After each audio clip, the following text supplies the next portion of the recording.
Uma ótima tarde a você. Começamos agora a segunda edição do Agricultura BR ao vivo para todo o Brasil. Você que nos acompanha pelas antenas parabólicas, no sistema digital, analógico, também pelas TVs por assinatura, Claro TV, NET TV, nos canais 190 e 690, no portal do agronegócio brasileiro, sba1.com, onde há notícias e informações, a programação ao vivo do Canal do Boi e do Agro Canal. E, claro, sempre grandes oportunidades de negócios. Daqui a pouco nossa equipe também vai nos colocar no Facebook e as outras páginas vão poder também levar o nosso programa para todo o Brasil e fora do país. Você está nos acompanhando no Paraguai e aqui no Brasil também por outra TV por assinatura, a Nel TV, que traz aí a programação do Canal do Boi. E a partir deste momento, a TV Imaculada Conceição está linkada aqui no Canal do Boi, levando a Agricultura BR em sinal aberto para o estado do Mato Grosso do Sul. Sejam todos bem-vindos. E olha, eu começo o programa de hoje falando sobre boi. E vou trazer aquela frase antiga, né? Moça bonita não paga, mas também não leva.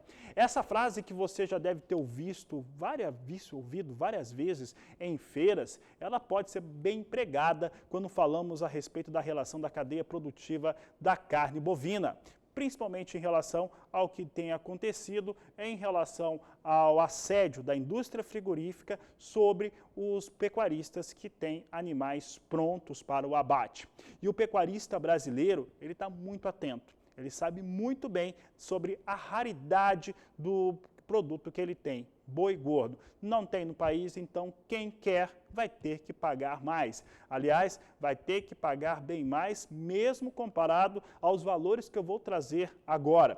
Os parâmetros não mudaram, continua tendo uma oferta muito escassa de animais prontos, ainda não há uma recuperação total sobre as áreas de pastagem e a partir do momento que começa a haver essa recuperação, ainda tem um processo de engorda de animais que ainda vem ocorrendo. Então está longe disso acontecer. Nós fizemos um levantamento que mostra como se comportou o mercado do boi gordo nesta última quinta-feira, com elementos de alta no estado de São Paulo. Santa Catarina teve alta de R$ 2,00 no estado de Santa Catarina, tanto para o boi gordo quanto também para a novilha. Esses R$ 2,00 aí, de acordo com a Scott Consultoria, entre quarta e quinta-feira foram as elevações que foram atingidas. Também o indicador B3 CPEA trouxe nova alta acima de 0,6% entre quarta e quinta-feira e é o que eu mostro agora, como é que vem esse mercado escasso de produto. Veja só como é que está o boi gordo. Aqui nós fizemos um levantamento mostrando alguns indicadores, alguns dados relevantes para o mercado do boi. E você vê aqui que no estado de São Paulo, valor médio, de acordo com a Scott Consultoria, foi de R$ 300 nesta última quinta-feira. Uma estabilidade frente aos valores em relação que foi encontrado na quarta-feira. Já o estado de Santa Catarina, de acordo com a Scott, subiu bem. Eram R$ 276 na quarta-feira e agora sobe para R$ 278, uma alta de 0,71% de acordo com a Scott Consultoria, que trouxe os números aí do mercado físico. Veja só, esses números aqui que eu estou trazendo, traz aqui um pouquinho para o estúdio. São Paulo e Santa Catarina apurados pela Scott, está descontando aquela contribuição do Senar e não está descontando o Fundo Rural, então são os valores cheios. Já o indicador B3 CPEA, chegou a R$ 299,70 nesta última quinta-feira, uma alta de 0,62% de acordo com a nossa apuração, de acordo com o CPEA, que também traz essas informações que são públicas e que são importantes para o pecuarista acompanhar o que vem acontecendo em todo o cenário da pecuária nacional, que vem mostrando elevações em relação ao que estava disposto e principalmente reagindo a um mercado que não tem produto pronto, não há boi acabado em quantidade para atender a indústria e é por isso que eu disse, quem quer vai ter que pagar e vai ter que pagar valores maiores que estes que eu acabei de mostrar aqui no Agricultura BR. E por falar em pecuária, nós perguntamos para o professor Marcos Fava Neves, especialista em gestão do agronegócio, gestão estratégica, como que deve ser esse ano para a pecuária brasileira, porque os números vão mostrando realmente um cenário muito positivo e ele respondeu. Ao que tudo indica, o mercado de carnes também deve se beneficiar de 2021. Por que eu acho isso? É esperada uma retomada do crescimento mundial após a queda do PIB do mundo em 2020. Crescimento de PIB é maior consumo e do lado da economia brasileira também, apesar de ainda estarmos convivendo com o drama do coronavírus, o emprego deve melhorar a partir do segundo trimestre, a economia crescer de forma mais acelerada e o governo sinalizando ainda o apoio nesse primeiro trimestre em virtude da permanência da pandemia. Isso tudo me leva a crer que o consumo no mercado interno deve se manter vigoroso, as exportações devem continuar. Teve agora mais um problema lá na China, não sabemos a dimensão da peste suína africana, mais uma contaminação. Enfim, isso tudo posto e com a falta de oferta que nós temos no Brasil, no caso da bovina, e também apertada no caso de suíno e frangos, acho que vem um bom ano aí em termos de perspectivas de mercado e de preços, mas ainda convivendo até que chegue a safra brasileira com preços elevados aí de rações. Daqui a pouco a Agricultura BR volta a abordar a pecuária bovina de corte e nós vamos tratar de alguns assuntos relevantes, entre eles o fator rebanho nacional, quais foram os últimos números do Instituto Brasileiro de Geografia e Estatística e como que isso pode ser interpretado e o que vem ocorrendo com o pecuarista em relação aos custos de produção daqui a pouco, ainda nessa edição do Agricultura BR.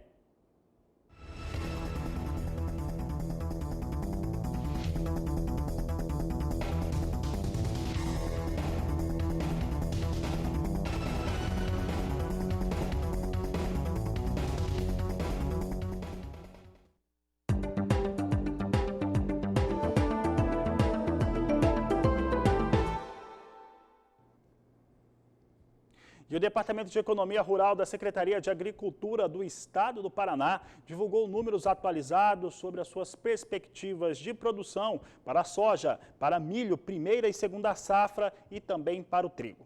Neste momento, eu trago em destaque os números apresentados para a soja, que entre os dados apresentados em dezembro e janeiro, trouxe alguma melhora, chegando agora a uma estimativa de produção de 20.390.000 toneladas, ainda abaixo dos dados que tinham sido registrados na campanha 2019-2020. Acompanhe comigo os números atualizados pelo DERAL para o estado do Paraná. Você tem aqui 20.390.000 toneladas, como eu disse, a estimativa de produção. Paraná que está colhendo ou tentando, tá? Daqui a pouco eu falo do Paraná um pouco mais, 2% de queda em relação à campanha 2019-2020. A área ocupada com soja nesta safra no Paraná é de 5.570.000 toneladas, 5.570.000 hectares, evidentemente, ocupados com a soja que deve trazer esses 20.390.000 toneladas. Daqui a pouco, nós vamos trazer a participação de um produtor rural, um sojicultor no estado do Paraná, ele trabalhando no campo, tentando colher soja em 3 oportunidades nessa semana, e você vai ver que essas chuvas muito intensas que caem sobre parte do Centro-Sul, Paraná, Mato Grosso do Sul e parte do estado de São Paulo, está despencando de chuva, a gente está sem ver sol já faz um tempo, ou está chovendo, ou está nublado, e chuvas muito fortes já traz estragos, perdas para a produção de soja lá no Paraná. Daqui a pouco a gente volta a tocar nesse assunto aqui no Agricultura BR.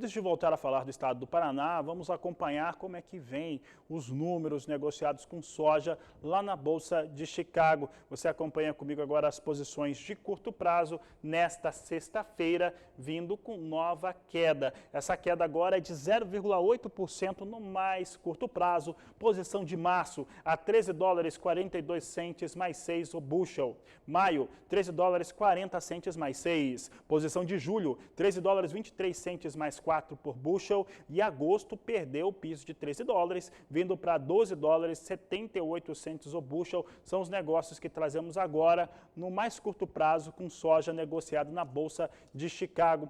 Mais uma vez, isso está bastante relacionado ao clima na América do Sul. Há pouco eu falava sobre essas chuvas intensas no centro-sul do Brasil, em especial Mato Grosso do Sul, Paraná e parte do estado de São Paulo, onde não para de chover, isso que é fato, não para de chover, chove sem parar ou está chovendo, temporais mesmo, ou está nublado. E essa chuva tem ocorrido também sobre Santa Catarina, né, bastante expressiva, sobre boa parte do estado do Rio Grande do Sul, e chuvas muito intensas também lá na Argentina, que vai tendo recuperação, vai apresentando recuperação das suas áreas de cultivo com soja. A Argentina, que já terminou ali todo o seu processo relacionado à soja e que daqui a pouco vai poder trazer ali um número um pouco mais assertivo de acordo com a Bolsa de Cereais de Buenos Aires em relação à sua produção.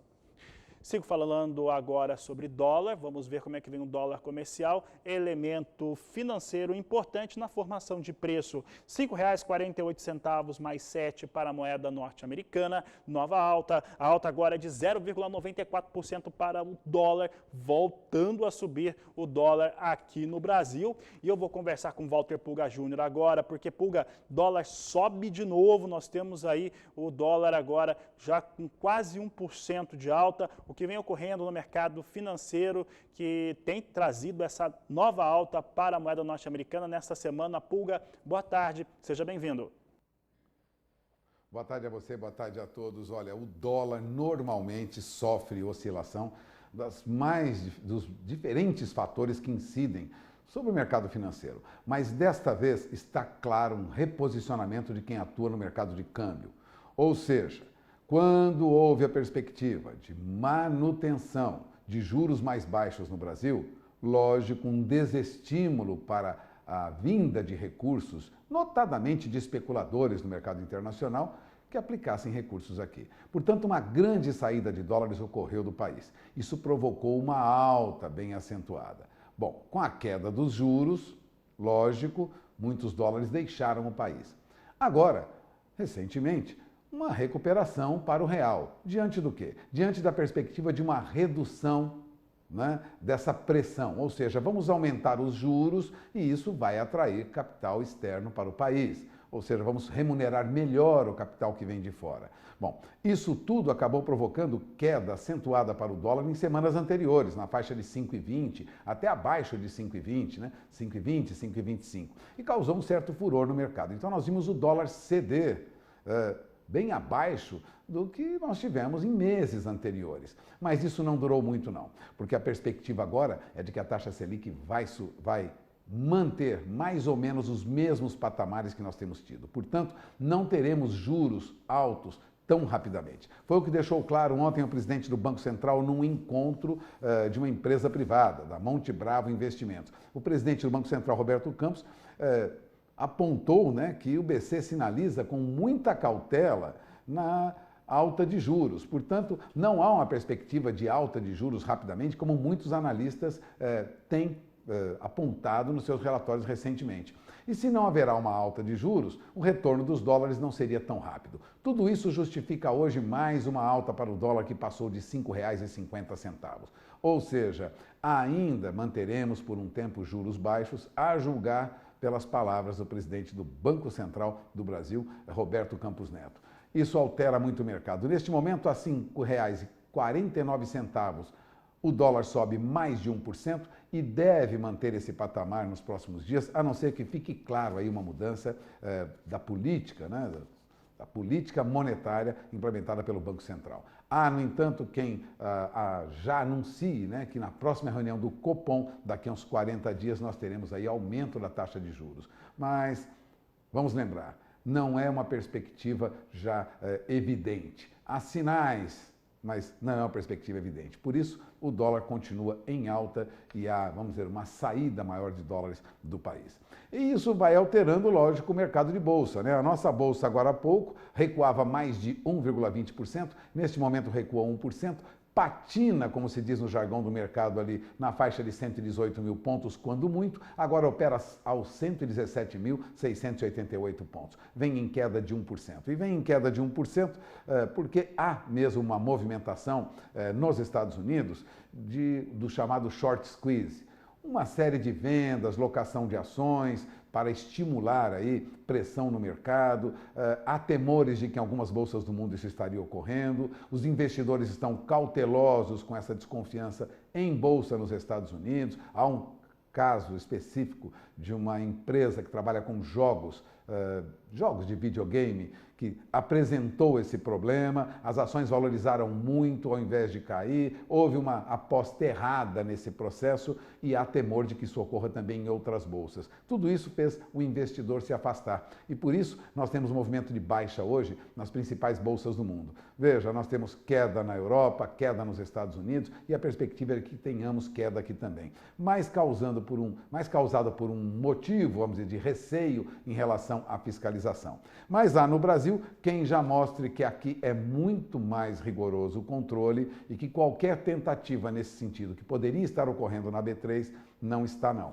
No entanto, investidor fica receoso e diminui pelo menos algumas negociações. Independente disso, o que ocorre fora do Brasil é que nós temos também uma alta no preço internacional do petróleo, vem em alta, o índice Bovespa vai recuando, mais ações da Petrobras tendem a uma recuperação em função da alta do preço do petróleo, isso voltou a ocorrer hoje. Mercado muito inseguro diante de notícias dos Estados Unidos, de uma certa manipulação até errada, vamos dizer assim, do mercado, no sentido de se pretendia uma coisa, se obteve outra, os investidores ficaram assustados, em suma. Até que isso se esclareça, e vamos esperar mais alguns dias, o mercado trabalhará com muita cautela em relação não só a bolsas americanas, mas também aqui no Brasil e em outros países do mundo. Por isso, um movimento de queda. Fora isso, a Covid continua causando problemas, a pandemia é uma preocupação, portanto, como se esperava, no primeiro mês deste ano, muita oscilação no mercado, muita incerteza e muita variação. Isso vai trazer, lógico, problemas para planejamento. Por isso, muito cuidado ao planejar o seu negócio. Ainda não é claro o que vai ocorrer neste ano agora, diante dessa situação e das dificuldades dos governos para implementar a vacinação em massa.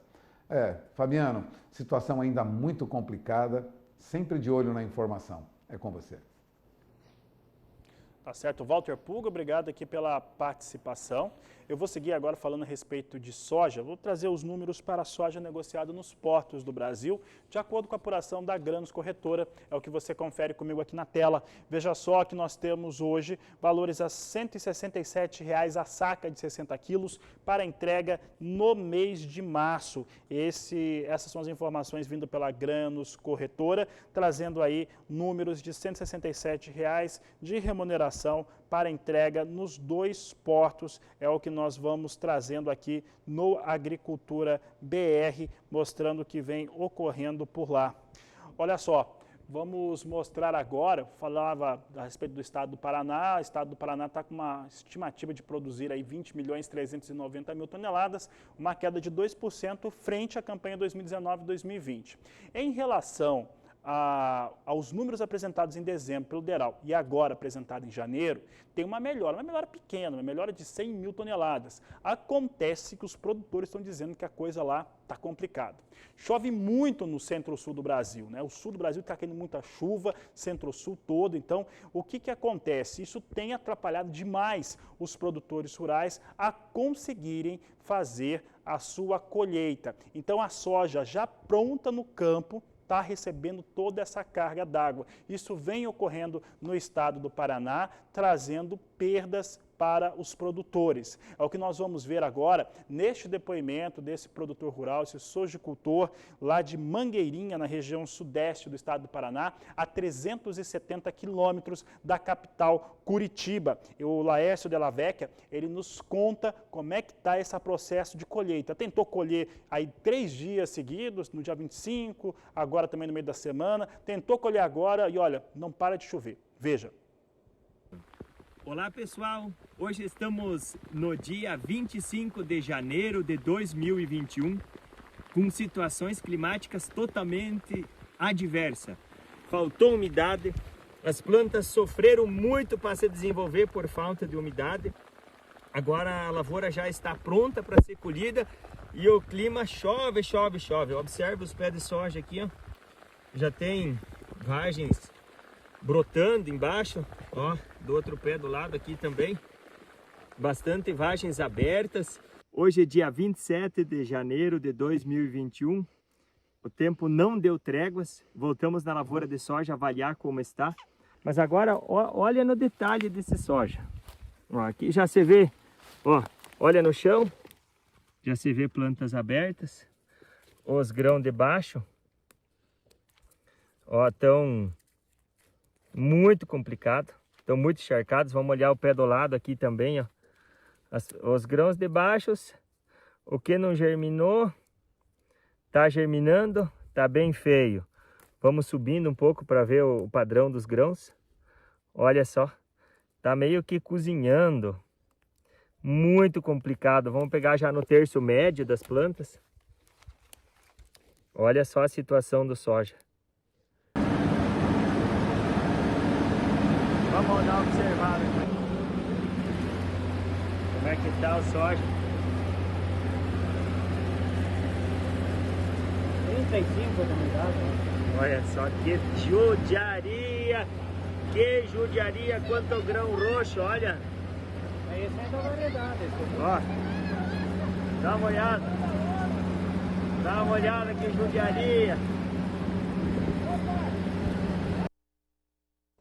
Está aí a situação da soja do Laércio Della Vecchia. Essas imagens agora do grão roxo foram feitas hoje, né? Hoje conseguiu colocar, teve ali uma janela, né, no qual não estava chovendo, conseguiu colocar as máquinas e aí as perdas realmente ocorrem lá nessa região do estado do Paraná, assim como estamos vendo em outras regiões do país, principalmente Centro-Sul, considerando aí Paraná, Mato Grosso do Sul, estamos tendo chuvas muito expressivas neste momento. O Paraná vem com a sua colheita, ela é mais adiantada, ela é um pouco antes do Mato Grosso do Sul, então sofre um pouco mais por conta da saturação do solo por água.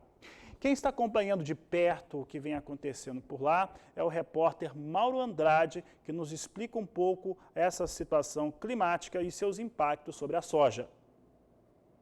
O excesso de chuvas aqui no Paraná já traz prejuízos para a safra de grãos. Apesar de não termos os números oficiais das perdas provocadas pela chuva na cultura da soja, há informação de que alguns produtores terão prejuízo, principalmente aqueles que estão com a lavoura no ponto de colheita. Os dados do DERAL, Departamento de Economia Rural, devem sair agora no mês de fevereiro. E a meteorologia indica que o tempo deve permanecer chuvoso na região e nos demais estados do sul. De Londrina, no Paraná, Mauro Andrade. Mudo de assunto agora para falar dessa possível greve ou paralisação de caminhoneiros. O fato é que o governo tenta atuar para impedir essa situação que seria completamente absurda frente ao que o Brasil e, aliás, o mundo todo vem enfrentando com a pandemia. O governo federal tem estudado trazer reduções ou suspensão de algumas cobranças, como PIS, COFINS, entre outros elementos, sobre o óleo diesel. É o que nós vamos conferir agora na reportagem de Berenice Leite. A greve dos caminhoneiros está marcada para a próxima segunda-feira. E para piorar ainda mais a situação, na quarta-feira, a Petrobras reajustou o preço médio do diesel nas refinarias em 4,4%. Justamente o que a categoria vem reivindicando.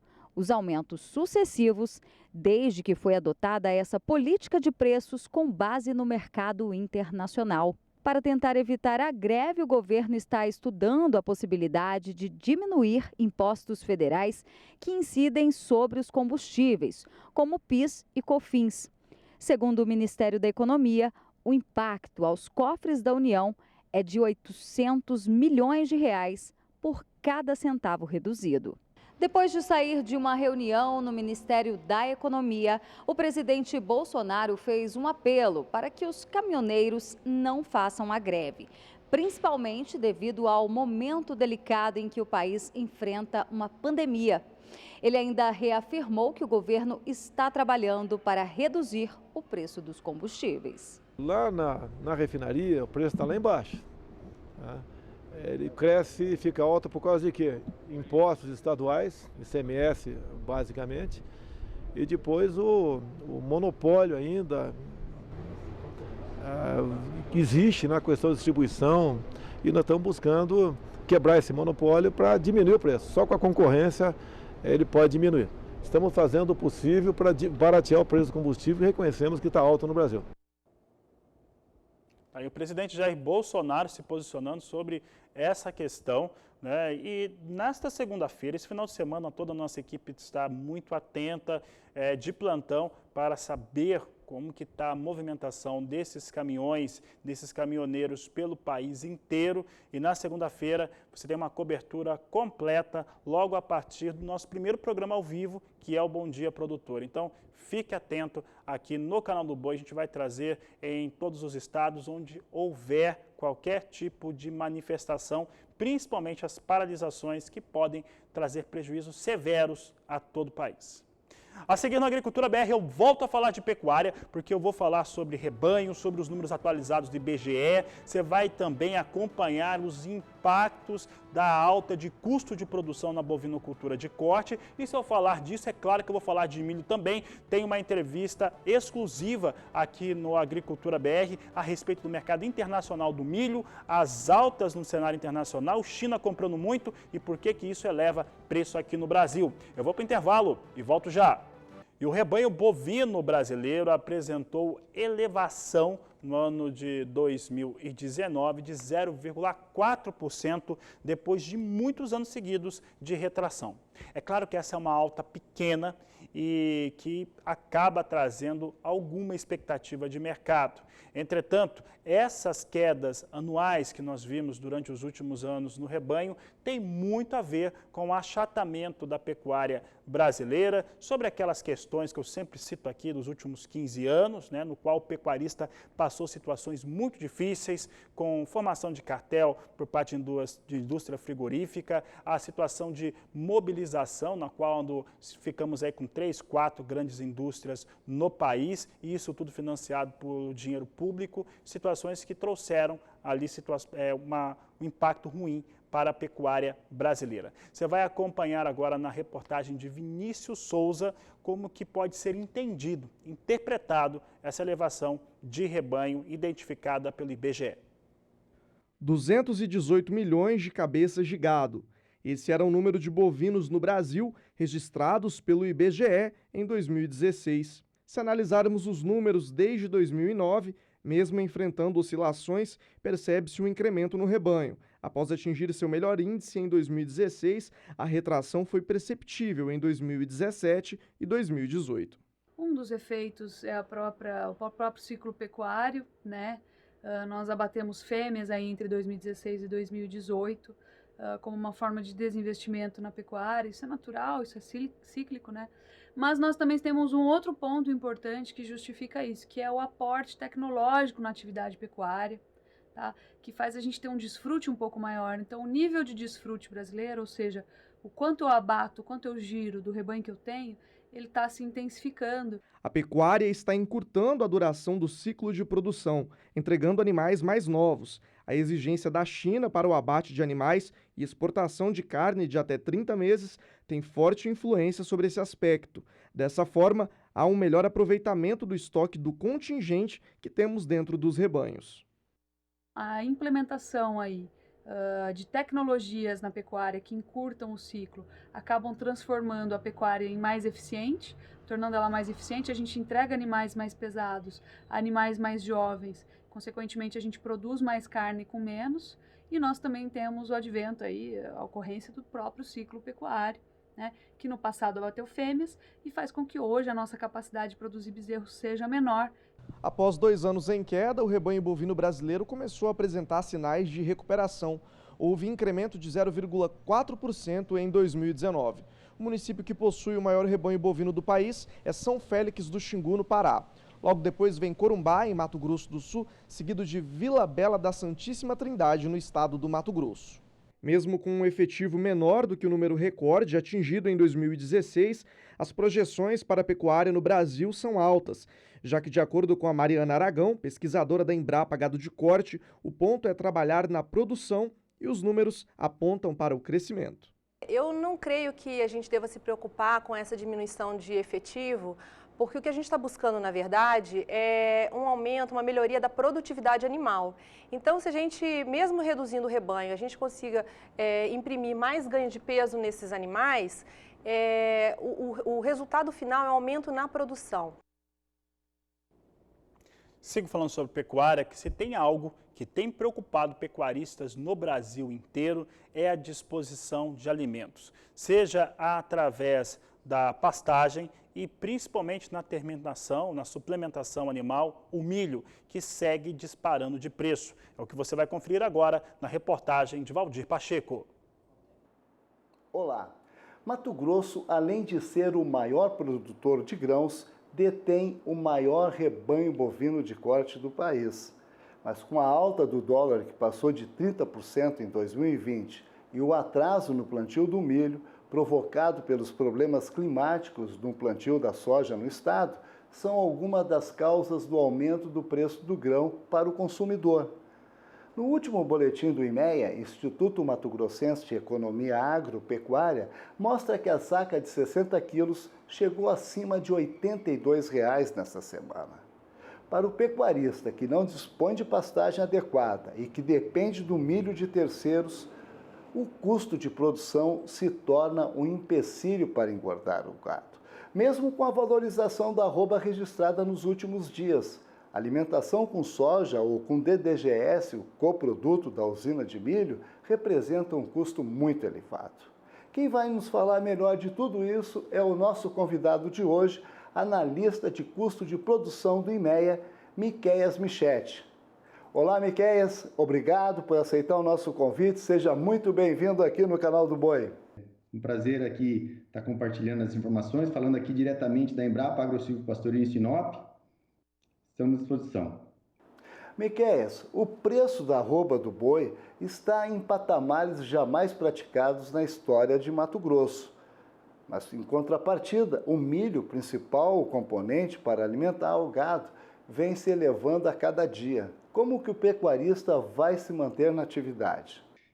Bom, Pacheco, o que a gente percebe é que a comercialização da safra de milho ela avançou bastante e o pecuarista ele não tem o costume, o hábito de se antecipar nas compras, né? Isso é uma forma de travamento de preço observada na suinocultura, na avicultura, né, sistemas das integradoras, mas o produtor de pecuária, ele acaba comprando o milho, o excedente de produção. E o que a gente está vendo esse ano é que não vai haver um grande excedente de produção. Haja visto que 60% da comercialização da safra que ainda vai ser plantada, né, já está negociada. E com relação aos preços, ele também segue na mesma tendência. A gente tem aí um avanço no preço que saiu ali na casa dos R$ 35,00 que estava em julho, foi para R$ 65,00 nas negociações de janeiro. E o produtor tirou o pé, já visto que a gente não está tendo grandes avanços na negociação por conta do atraso no plantio, né? A soja teve um atraso no plantio, isso vai reverberar aí no plantio do milho e vai ter um atraso também no plantio. Então o produtor está tentando se comprometer aí com 60%.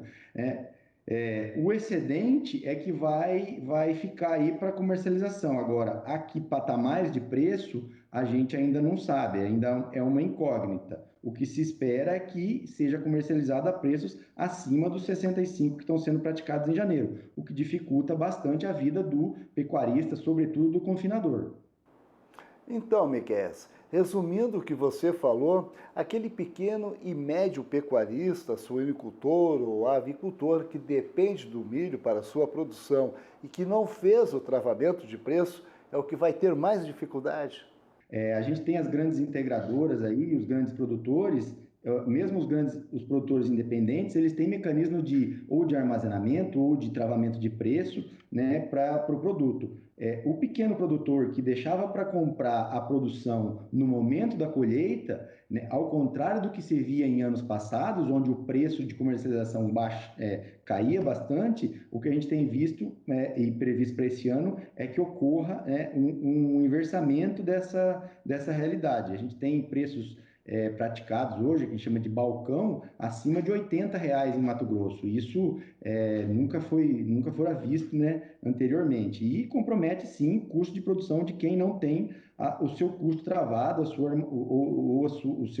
seu armazenamento e o seu custo de aquisição do insumo travado. Ok, Miquel, mais uma vez, muito obrigado pela sua participação aqui no Canal do Boi. Obrigado, Pacheco. Um abraço a todos. Um dos grandes problemas para o crescimento da boiada nacional e até para a alimentação do rebanho é a pastagem. Mas esse assunto é para o repórter José Cunha.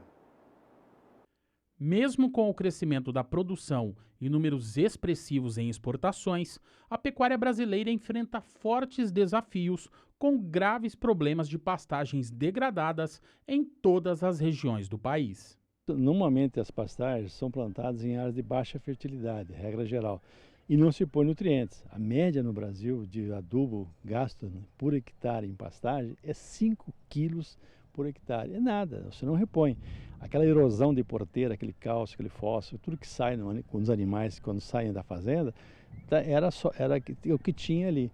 Então hoje no Brasil é um desafio do ponto de vista de sustentabilidade. Segundo o agrônomo, são 4 os fatores que contribuem hoje para a má formação de pastagens no Brasil. O Brasil tem uma excelente pesquisa em pastagens tropicais. O Brasil hoje rivaliza com a Austrália, rivaliza com outros países do mundo nessa área. Nós temos a Embrapa, temos universidade, temos empresas privadas, isso funciona. Só que essa pesquisa não chega ao universo de quase 5 milhões de propriedades rurais. Então você tem um gap entre a pesquisa e chegar no produtor.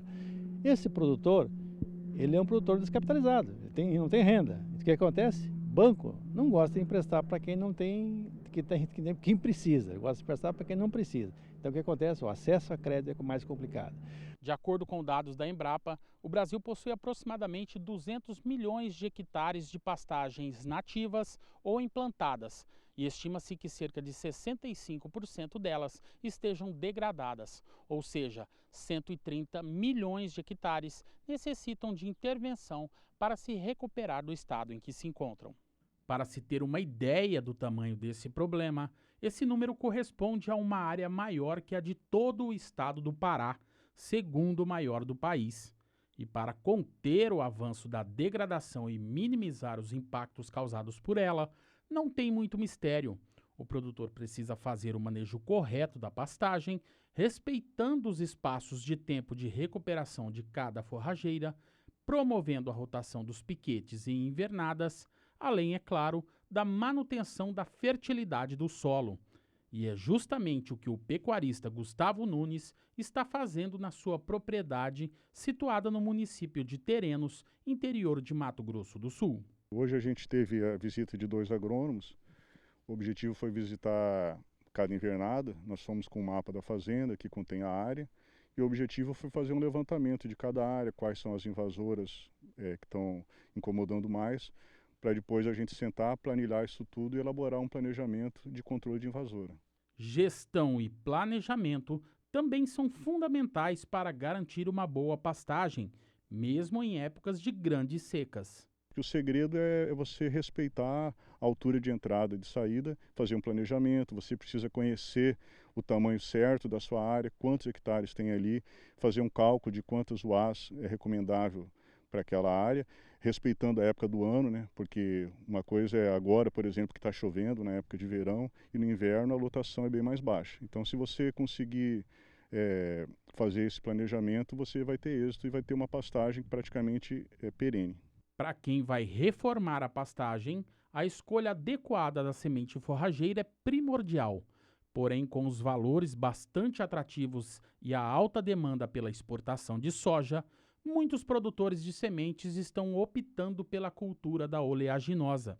E isso vem provocando aumento nos preços das variedades e até mesmo a falta de sementes disponíveis no mercado. A grande parte migrou para a soja em função dos preços da commodity. Consequentemente, tivemos uma menor área plantada e problemas climáticos causaram uma menor produtividade. Somando os dois fatores e ainda preço de arroba em alta, um ano bastante positivo, uma demanda bastante aquecida, a quantidade de produto, a oferta de semente forrageira foi bastante reduzida ao longo da safra e nesse momento, nós já estamos indo para a parte final da safra, algumas cultivares já faltam, né? Há algum tempo já vem faltando no mercado algumas cultivares que o produtor queria utilizar ou preparou a área, chegou para adquirir e não consegue comprar, além de ter que pagar mais caro em função do arroz com feijão, e as principais cultivares também ficaram bem mais caras nessa safra.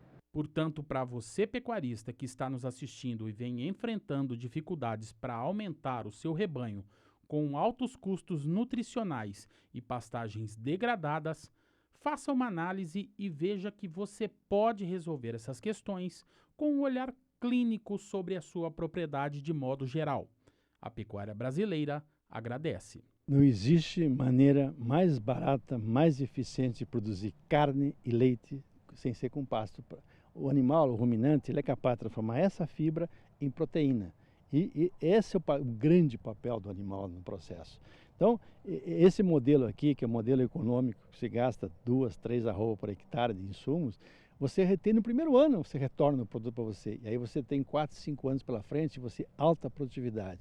É um processo, não existe motivo falar assim, a pastagem degrada. Ela não degrada, ela não é manejada corretamente e não é mantida, não está repondo os nutrientes dela. Faz a reposição de nutrientes, maneja adequadamente, ela fica ad eterno. Nós temos que encarar isso aqui como encara o agricultor. Qual é o agricultor que planta sem botar adubo? Raríssimo, não existe quase.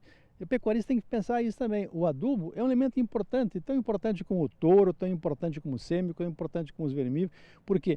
Porque ele vai fornecer alimento a um custo razoável para o gado dele.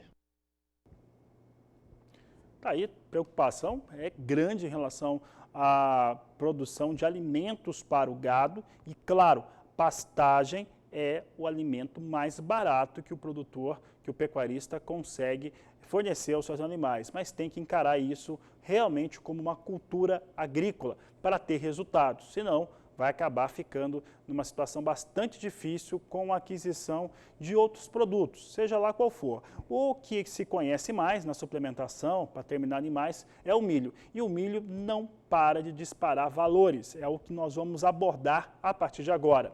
Começo falando a respeito da produção de milho no estado do Paraná, já que o Departamento de Economia Rural da Secretaria de Agricultura do Estado divulgou dados atualizados sobre as suas estimativas de produção em primeira e segunda safra. O total, a soma das duas, deve chegar a 16.940.000 toneladas, e é o que eu mostro agora. Você acompanha comigo na tela as estimativas para milho no estado do Paraná. Em primeira safra, deve totalizar 3.360.000 toneladas, uma queda de 6% frente à safra anterior.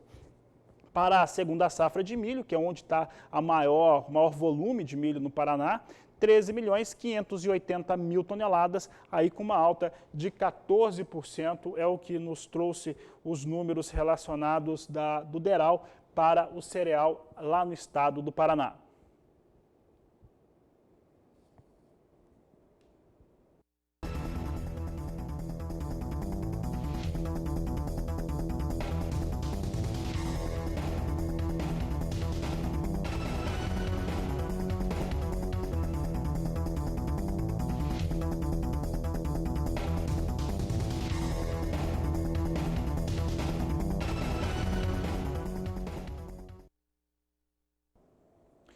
Seguimos falando agora de mercado de milho e agora vamos trazer no Agricultura BR um perfil, uma definição sobre o que vem ocorrendo no cenário internacional do cereal e os seus respectivos impactos aqui no Brasil.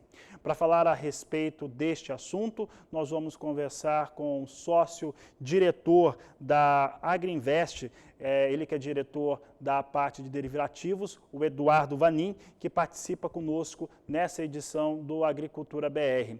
Eduardo, obrigado pela sua participação aqui no nosso programa, no canal do Boi. E olha só, nós temos visto a China cada vez mais comprando milho, uma necessidade bastante expressiva de aquisição do cereal. Somente nesta semana, somado aos números desta sexta-feira, a China comprou, para entrega ainda na safra 2021, mais de 5 milhões de toneladas de milho, somando as compras de terça, quarta, quinta e esta sexta-feira. Eu quero saber como que essa situação da China, maior compradora, agora uma grande compradora de milho, tem comprado dos Estados Unidos, como é que isso impacta no cenário internacional? Boa tarde, seja bem-vindo. Boa tarde, Fabiano. Bom, a questão é a seguinte, a China, não é uma novidade que a China vem comprando milho, isso já vem acontecendo já desde julho do ano passado. A China enfrentou um ano de 2020 bastante problemático, tufões, vendavais, inundações nas suas regiões produtoras de milho. Somado a isso, tem um processo de recomposição da população de suínos. Lembrando que a China enfrentou a peste suína africana em 2018, 2019 e um pedaço de 2020, onde reduziu cerca de 40% a sua população de suínos. Isso puxou os preços, a margem na China para a produção de suíno está excelente, isso vem atraindo grandes investimentos e agora a China tem esse processo também de recomposição da sua população de suínos. E, claro, na carona vem a maior demanda por ingredientes de rações. A exemplo do milho, outros cereais, como também a soja, que vai virar farelo. Não é novo esse processo, ele já vem desde julho. E tem afetado o Brasil diretamente. A China não compra milho do Brasil para o seu próprio embarque, porém, ao comprar dos Estados Unidos e também da Ucrânia, puxando os preços lá, acaba também puxando o preço aqui no Brasil, porque nós concorremos com esses outros dois para os outros destinos. A exemplo, Coreia do Sul, Japão, entre outros grandes importadores. Eduardo, nesta semana, o ADIDO, do Departamento de Agricultura dos Estados Unidos, lá na China, trouxe números atualizados sobre como que ele tem visto a produção chinesa do cereal, do milho. É importante lembrar que China enfrentou tufões nesta campanha. Esses tufões acabaram fazendo esse milho deitar, tombamento de milho, e apesar do governo dizer que não tem perdas, é muito certo que teve. E por lá, a necessidade de milho é na ordem de 159 milhões de toneladas para a ração animal, para dar como comida para as produções de suínos, de frango, mas principalmente suínos lá na China. Pensando nesse cenário e uma expectativa, inclusive do próprio ADIDO, de que a China vai comprar 22 milhões de toneladas de milho nesta campanha, como que esses números que eu citei em relação à China, que só nessa semana comprou mais de 5 milhões de toneladas de milho lá dos Estados Unidos, como é que isso impacta nos preços internacionais, principalmente no Brasil? Essa demanda da China impacta o Brasil diretamente. Se nós voltarmos nessa mesma época do ano passado, o milho no mercado internacional posto lá na Ásia, Coreia do Sul, Japão, gerava em torno de $185 por tonelada, já posto lá. Hoje, esse mesmo milho está $250, ou até mais alto. Já um pouco mais para frente, esse milho já está chegando lá na casa aí dos $260. Veja que nós estamos falando de uma diferença de praticamente $80 por tonelada, que acaba trazendo o piso do preço aqui no Brasil para cima. Porque uma vez que você tem compradores pagando esse nível de preço, $80 mais caro, efetivamente nós vamos ter um impacto direto aqui no Brasil, que os exportadores vão acabar subindo o piso para o mercado interno brasileiro também em $80 por tonelada. Veja que na questão global o Brasil está inserido e por isso nós temos esse piso que é a exportação interferindo diretamente nos preços aqui no Brasil.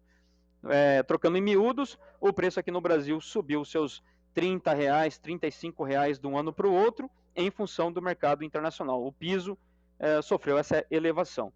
E o ponto é, se a China continuar comprando esses grandes volumes, como você também falou, na casa aí de 20, 25 milhões de toneladas, que é algo que parece que veio para ficar, então nós vamos ter aí por um tempo ainda esse piso elevado.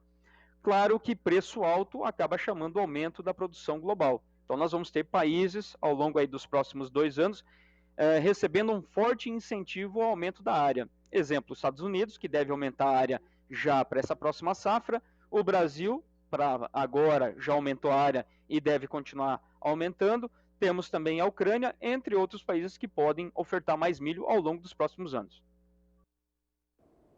Eduardo, falando a respeito dessas questões relacionadas a preço de milho, e nesse momento nós temos aí muitos pecuaristas, né, acompanhando aqui o Agricultura BR, a programação do Canal do Boi, e é uma demanda direta, né, de uma maneira geral, todo o complexo carnes, produtores de suínos, de frango e bovinos, preocupado com essa questão do milho.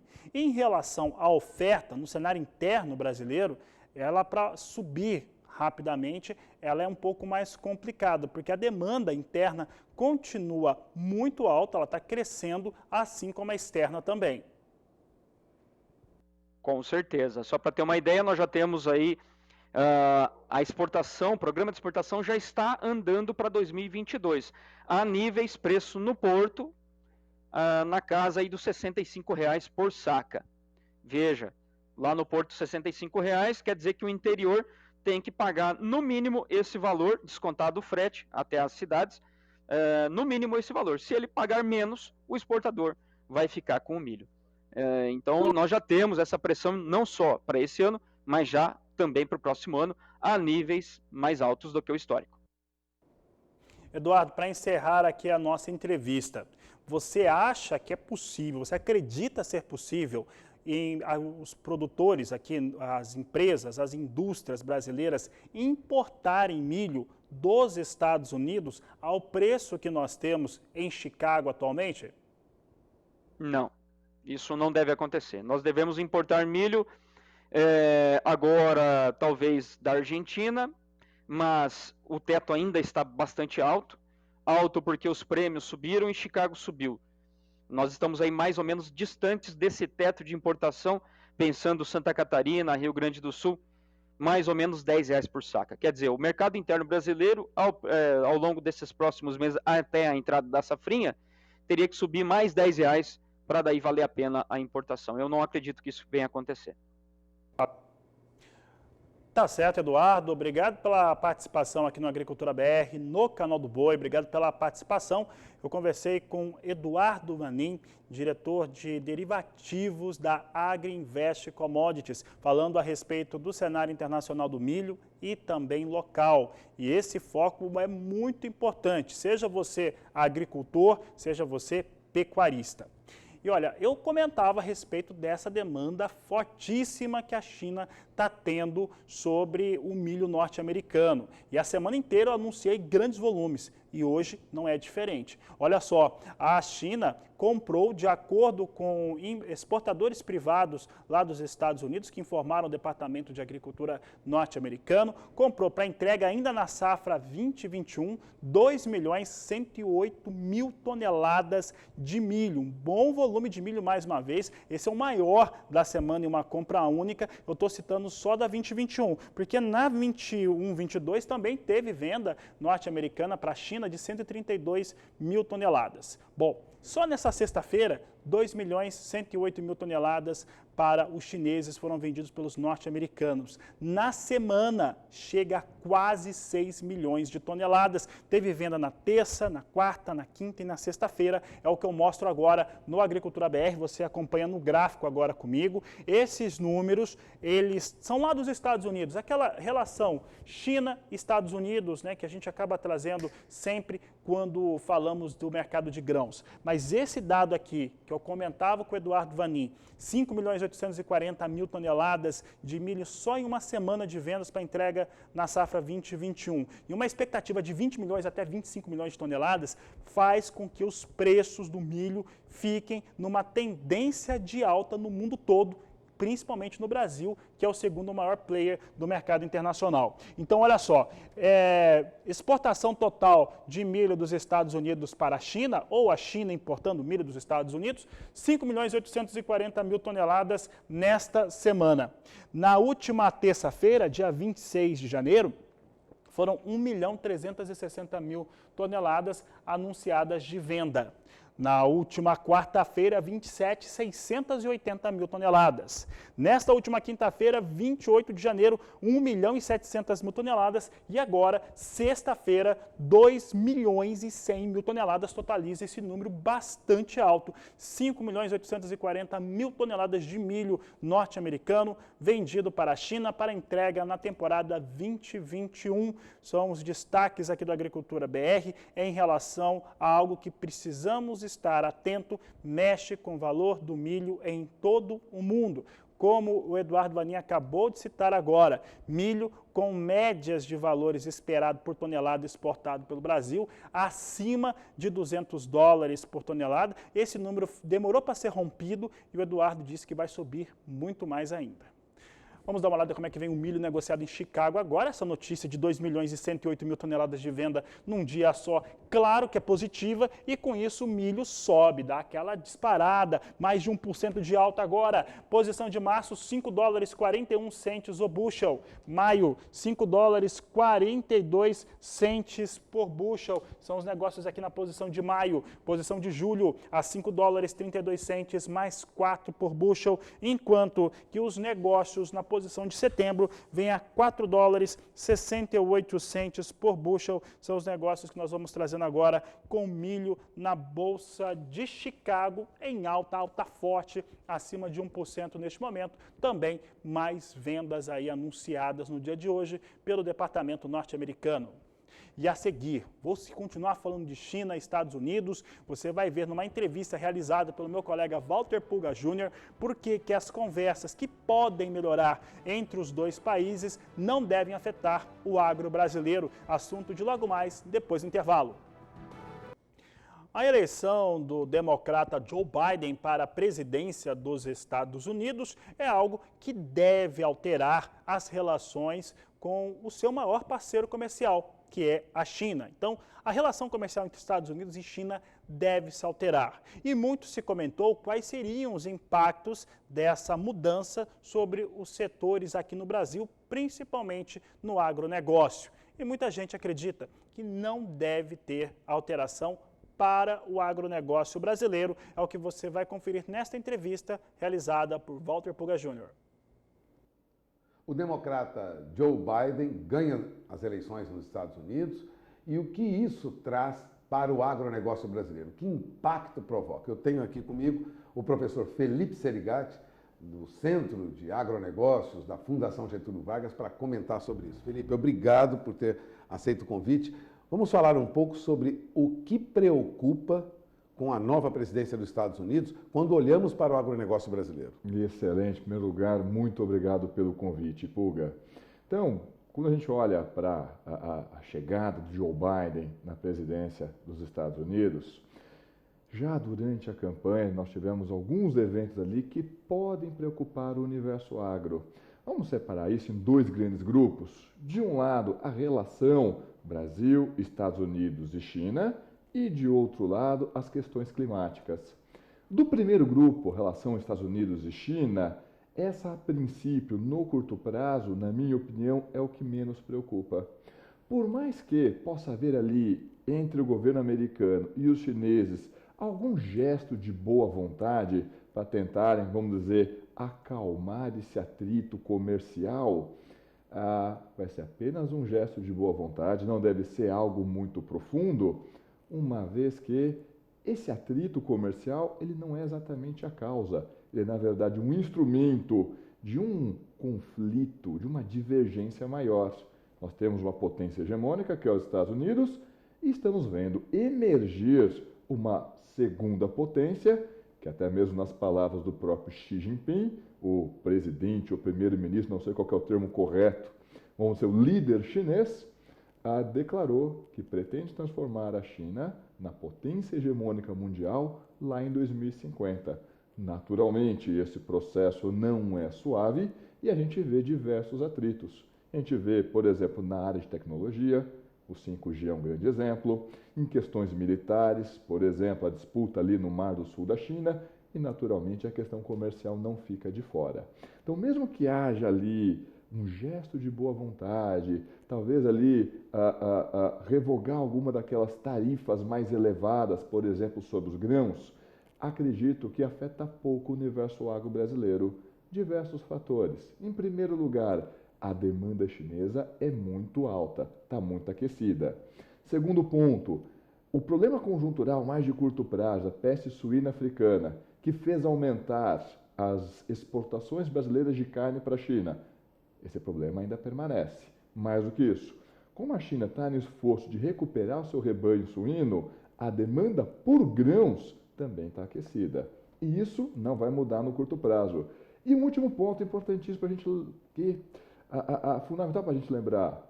Gente, uma fração da nossa safra, essa safra 2021, e até uma parte da safra 21-22, já está comercializada. Então, os impactos agora no curto prazo, nessa relação Estados Unidos-China, na minha opinião, tendem a ser bem modestos aqui para o agronegócio brasileiro. Mas você lembra do segundo aspecto que você abordou, que é a questão do meio ambiente. Joe Biden promete avançar na questão do meio ambiente, já voltou para o Acordo de Paris e vai cobrar dos brasileiros algum avanço nessa área. Onde isso pode impactar o agronegócio? Acho que esse é o ponto mais importante, ou ao menos o mais sensível para o nosso setor. É fato, então, até mesmo na eleição, o Joe Biden fez ali declarações fortes, que a gente até pode classificar, né, nem tanto assim diplomáticas, a respeito do desmatamento da Amazônia. Só que, na mesma declaração que ele faz, olha, pode haver punições ao Brasil caso esse desmatamento permaneça, logo em seguida ele também abriu uma porta. Estou aqui disposto a coordenar um esforço internacional para levantar, se eu não me engano, algo em torno de 20 bilhões de dólares para ser atuado em políticas, em ações, em medidas para reverter o desmatamento. Ou seja, se por um lado fez uma postura pouco diplomática nessas declarações, por outro tem ali uma porta aberta. Temos problema de desmatamento? Temos. Criou-se uma imagem, na minha opinião, injusta, responsabilizando o universo agro brasileiro como um todo, como o vilão, o grande responsável, o grande vetor desse desmatamento. Infelizmente criou-se essa imagem. Ninguém lá fora vai reverter essa imagem. Esse esforço vai ter que ser nosso, aqui do Brasil, do nosso setor, das entidades de classe que representam as diversas cadeias envolvidas e também, naturalmente, do governo. Ter alguém lá fora falando, olha, a gente vai fazer um esforço para levantar recursos por meios diplomáticos, eu acho que tem uma oportunidade que a gente tem que aproveitar. Isso vai melhorar a nossa imagem, embora não seja só uma questão de imagem. A gente tem muita coisa legal no agronegócio brasileiro para mostrar para o resto do mundo. Não, o agronegócio brasileiro não é, sei lá, 2 tratores com uma grande corrente passando por cima da floresta e conforme vai derrubando as árvores, vai jogando gasolina e tocando fogo. Pelo amor de Deus. Aí o Felipe Serigati comentando essa relação Estados Unidos e China, que deve mesmo mudar agora com Joe Biden presidente. Eu vou para o intervalo comercial, daqui a pouco eu volto com as últimas informações desta edição. E o alemão que, quando era criança, sobreviveu à Segunda Guerra Mundial, bombardeios, fome, e veio para o Brasil, infelizmente, nos deixou nesta madrugada. Eu falo do senhor Hans Bartz, que faleceu nesta madrugada lá em Rolândia, na cidade onde morava, no estado do Paraná, aos 83 anos. Ele acabou falecendo, estava lutando com uma situação pulmonar que acabou trazendo para ele uma falência múltipla dos órgãos. Ele é muito conhecido no Brasil por conta de ter desenvolvido as técnicas do plantio direto. É considerado o pai do plantio direto. Foi desenvolvido nesta mesma região, nesta mesma fazenda, lá em Rolândia, no estado do Paraná. Em 2019, foi a última vez que nós nos encontramos durante a edição do Showtech e ele conversou conosco a respeito do livro que foi organizado por sua filha para contar um pouco da sua história, as referências que ele trouxe para o cultivo, para a agricultura brasileira. Veja. Eu vou conversar agora com Herbert Barth, ele que é pesquisador e ele é um dos grandes responsáveis pelo plantio direto. Você viu há pouco, durante a abertura do evento, uma homenagem que ele recebeu por conta desse livro aqui. Esse livro, ele conta um pouco a história de um homem que se dedicou toda a sua vida profissional à agricultura, se dedicou toda a sua vida para o desenvolvimento da área rural e os resultados da agricultura brasileira. Dr. Herbert, é uma honra falar com o senhor. Aqui conta aqui um pouco da sua história, mas eu tenho certeza que tem muito mais para se falar. Se o senhor fosse resumir a sua vida profissional com a agricultura, como que o senhor colocaria? Quem é Herbert para a agricultura brasileira? Boa tarde, seja bem-vindo ao canal do Boi. Bom, na realidade não era minha intenção escrever a minha biografia enquanto estava vivo, mas minha filha me escutaram muitos comentários assim, verídicos sobre a história do plantio direto, acharam por bom nós fazer um levantamento historicamente correto da minha história do plantio direto e dessa maneira, com uma colaboração muito valiosa de um bem dotado jornalista, foi escrito esse livro, né? Dr. Herbert, quais são os momentos marcantes? Como que o senhor conta essa história do plantio direto aqui para o William Santin, que é o jornalista que escreveu a sua biografia? Bom, na realidade, a minha história do plantio direto tem muito a ver com minha infância,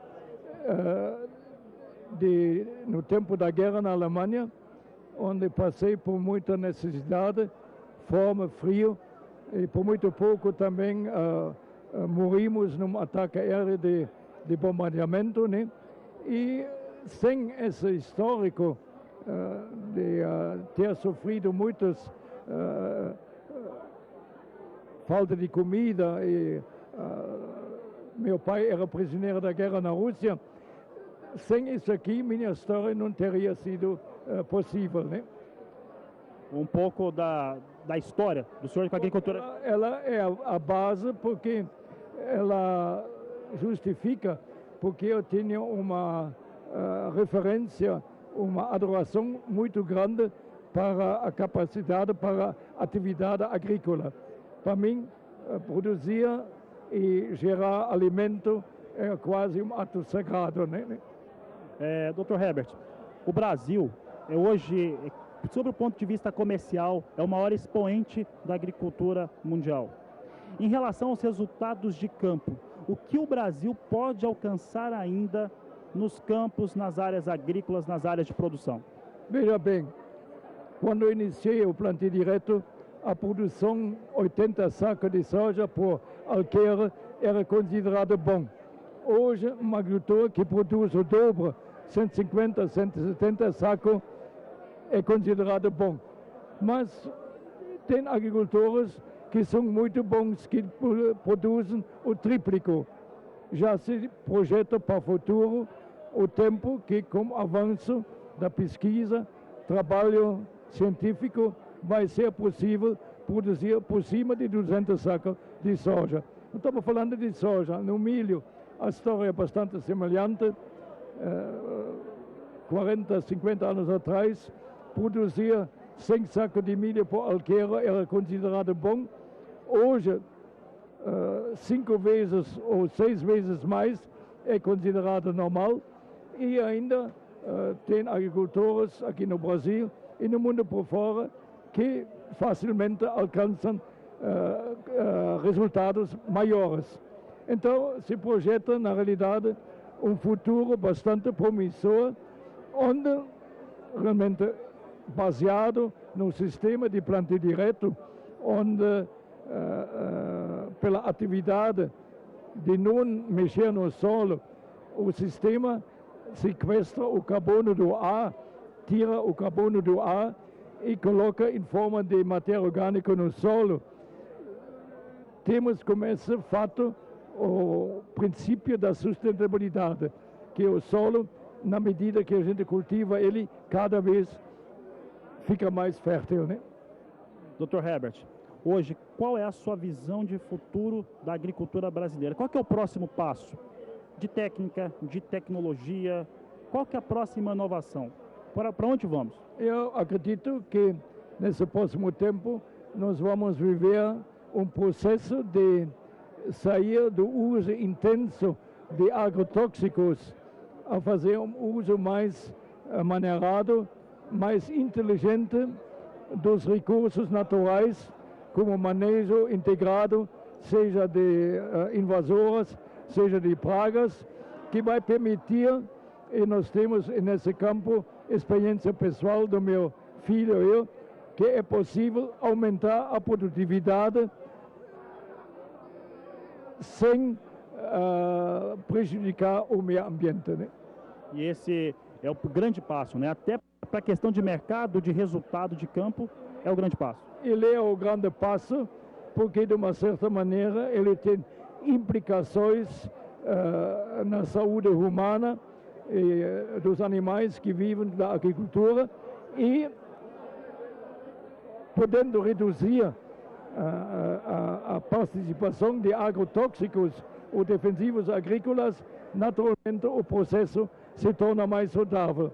Existe uma gama de soluções que estão aí para serem usados, mas naturalmente devem ser pesquisados e trabalhados para a agricultura poder usar eles como inteligência, né? Aí essa foi a última entrevista que realizamos com ele. Trouxemos ela de maneira integral, porque ele traz a sua visão da agricultura brasileira, futuro sobre como que vai continuar o trabalho aqui no país. Ele que talvez seja um dos maiores expoentes historicamente de tudo que foi feito na agricultura e pecuária nacional. E é com essa entrevista que eu encerro essa edição do Agricultura BR. Eu volto logo mais às 16 horas na terceira edição. A todos um grande abraço e até lá!